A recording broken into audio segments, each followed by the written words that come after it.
Ce programme vous est présenté par notre partenaire Bridgestone.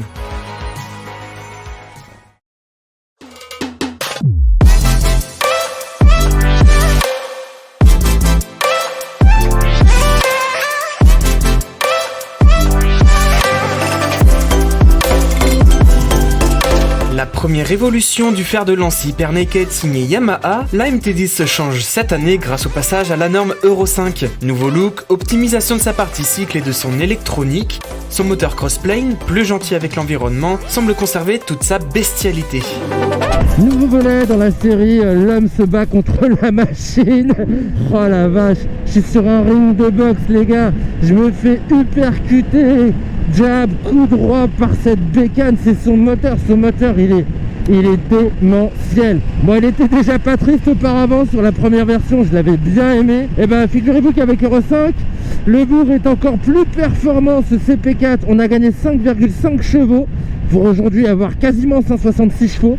On a gagné 1 Nm de couple pour totaliser 112 Nm. Ça pousse et ça pousse tout le temps. Je me prends des vraies claques.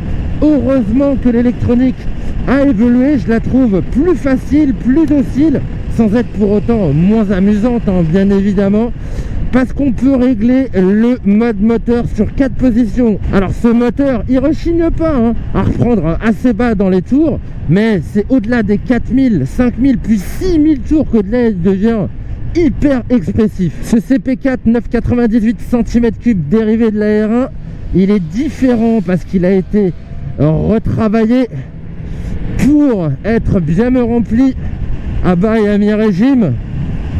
Alors Yamaha annonce 40% de pièces vraiment originales hein, sur la MT10 par rapport à la R1. Ils annoncent une consommation également qu'aurait réduit. Moi là sur mon essai je suis à 8,6 litres, ce qui est quand même insensiblement plus que ce qu'annonce Yamaha. Eux ils annoncent 6,8 litres de moyenne. Donc en fait moi j'ai roulé quand même un petit peu taqué là sur cet essai. On avait un bon ouvreur. Lui devenir du Titi c'est pas possible. J'aime beaucoup la connexion aussi à la poignée APS-G, poignée électronique qui donnerait la sensation d'avoir un câble. Je sens un petit peu plus de connexion, de rugosité dans la façon d'ouvrir. Là ça va très très bien avec ce moulin. Et puis la bande son de ce moulin. Ah ouais, Yamaha, hein. Ils font des pianos, mais ils font des moteurs aussi. Une IMU à 6 axes qui va donc permettre aux assistances de prendre en compte l'inclinaison. On trouve l'anti-patinage, l'ABS, un contrôle de la glisse SCS, 2 possibilités de frein moteur et l'anti-wheeling réglable sur 3 positions. Le pack électronique comprend également le régulateur de vitesse et un limiteur de vitesse qui pourrait être salvateur. Évidemment, on a le quick shifter de série.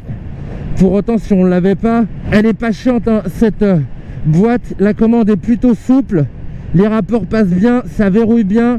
On peut même rentrer 1 ou 2 rapports en kata avec le nouvel anti-dribble. Ça marche plutôt bien. Ah, ils ont bien peaufiné l'électronique avec l'arrivée d'une nouvelle centrale inertielle. Un mètre cylindre à pompe radiale de chez Brembo qui commande les 2 étriers avant, 4 pistons à fixation radiale, qui coiffe les gros disques de 320 mm. Eh ben, je peux vous dire que ça mord, mais on se fait pas surprendre. Moi, je trouve ça très satisfaisant. L'arrière aussi est bien géré. Hein. Au niveau de la pédale, on a un bon ressenti. Ouais, la position de conduite, elle n'est pas hyper radicale pour un hyper roadster. C'est sportif, oui. On a le fessier un petit peu haut là sur la selle à 835 mm. On est un petit peu basculé à l'avant, logique, faut quand même encaisser hein, les vitesses à laquelle on roule. Pour autant, franchement, j'ai pas mal au poignet, j'ai des tout petits appuis. Et puis, j'ai pas non plus les jambes qui sont trop repliées, malgré la présence hein, des repose-pieds quand même assez haut pour ménager la garde au sol. Alors, au niveau des repose-pieds, par contre, je suis toujours embêté. Je sens les repose-pieds passagers, en fait, au niveau de mon talon, dès que je suis en pointe. Et ça m'embête un petit peu. On a changé de pneus. Alors oui, merci Bridgestone d'être partenaire de cette vidéo. Mais je dois quand même dire un petit mot sur ces S22. Alors, si je dis que c'est des super pneus, vous allez me traiter de vendu. Et pour autant, je suis pas un vendu, mais franchement, c'est des super gommes. Ils encaissent sans problème les performances très dynamiques de cette MT10. Merci Kayaba qui aurait fait évoluer l'amortisseur et la fourche, tout est entièrement réglable. Moi, ce que je constate, c'est qu'il y a une très très bonne capacité d'amortissement. L'hydraulique est impressionnant.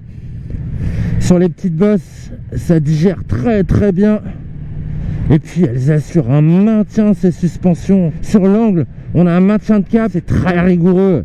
Et puis l'avant est canalisé là par cet amortisseur de direction. On est bien content qu'il soit là parce que parfois sur les changements rapides, avec cette facilité qu'elle a cette meule à délester sa roue avant, eh ben on est content d'avoir quand même de la raison grâce à cet amortisseur de direction.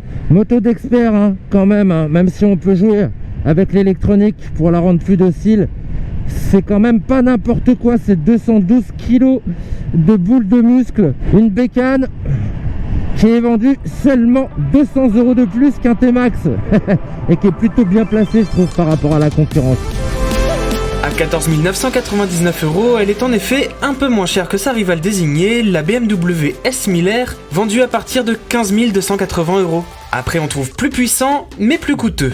Et puis les 166 chevaux délivrés façon CP4, ça suffit amplement pour repousser les limites de la plupart d'entre nous.